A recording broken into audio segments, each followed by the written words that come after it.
د افغانستان په پلازمینه کابل کې یو شمېر خلک د دولت له لوري د راوړل شویو ډبرو سکرو له ټیټ کیفیت څخه شکایت کوي. دوی وایي چې د کابل ښار په ناحیو کې د دولت له لوري ویشل کېدونکې د ډبرو سکاره د کیفیت له پلوه ډیر خراب او د سوځېدو وړ نه دي. دولت چې کومه اعلانیه کوي چې هغه وروره موږ تاسو په 9.5 ټن درکوو، هغه زغال دي چې که څوک په کورو کې د هغه جګ بلند منزلونه چې په دوی کې شاید هېڅ هم خلک واچوي، هغه باندې خلک څه وکوي؟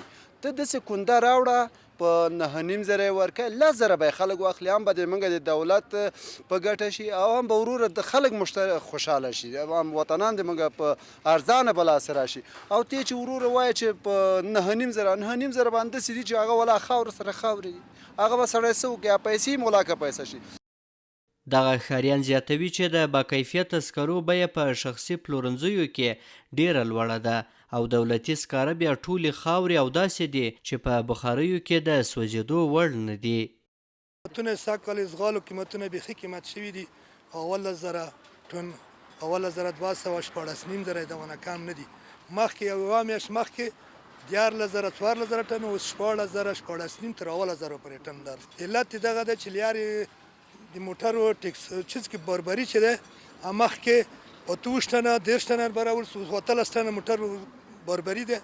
دغه په خاطر اوس موټروانانو کریا مخکې 3,000 اوس 5,500 ته کریا وخته. دوی له حکومت څخه غوښتنه کوي چې د خلکو لپاره د باکیفیته د ډبرو سکاره د پلور لپاره په ښار کې ځای پر ځای کړي او د غرض په نورو شخصي پلورونکو د مالیه کمه او بیې د کنټرول کړي. خواستم از حکومت نمی‌هستم که بخش مردم ته یک سهولت کنن، بخش مردم که مثلا زموږ له حکومت څخه غوښتنه دا ده چې د خلکو لپاره هوسا ژوند رامنځته کړي. په موټرو کې بار کم کړی چې له دې چارې سره د موټرو کرایې لوړې شوې او دغه کار بیا د ډبرو سکرو پر بازار بد اغېز کړی او بیې پورته شوې دي. د خلکو زور لوړو قیمتونو باندې نه رسیږي او نشي کولی په لوړه بیه توکي وپېري. نظر محمد کاکا چې د کابل ښار د 15مې ناحیې اوسېدونکی دی وایي چې یوازې 2 منه سکاره یې اخیستې او د نورو سکرو د اخیستلو توان نه لري. 2 منه د ډبرو سکاره مې واخیستل، نور توان نه لرم چې واخلم. دغه مې هم په 110 افغانۍ 1 من واخیستل. له دولت څخه مو غوښتنه دا ده چې کار پیدا کړي، د خلکو لپاره د غراض امنیت ښه شي. کاروبار مو نشته، خپله مې 2 کاله تقریبا پوره کیږي چې وزګار یم. په همدې حال کې د کانونو او پټرولیم وزارت چارواکي بیا د خلکو دغه خبرې ردوي او وایي چې تر اوس مهاله 13,000 ټنه د ډبرو سکاره په کابل کې پر شاوخوا 80,000 کورنیو پلورل شوي دي.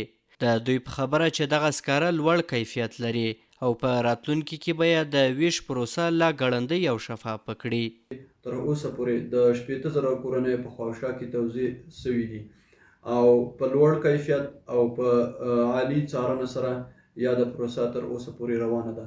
د کانونو او پټرولیم وزارت ژمن ده چې په راتلونکي کې دا پروسه لا ګړندۍ او د شفافیت څخه ډکه کړي. د یادونې وړ ده چې د کابینې د پریکړې له مخې کانونو او پټرولیم وزارت شاوخوا 1 میاشت وړاندې اعلان وکړ چې د کابل ښار په بېلابېلو ناحیو کې دولتي د ډبرو سکاره ځای پر ځای کړي او خلکو ته به یې په ارزانه بیه ورکړي.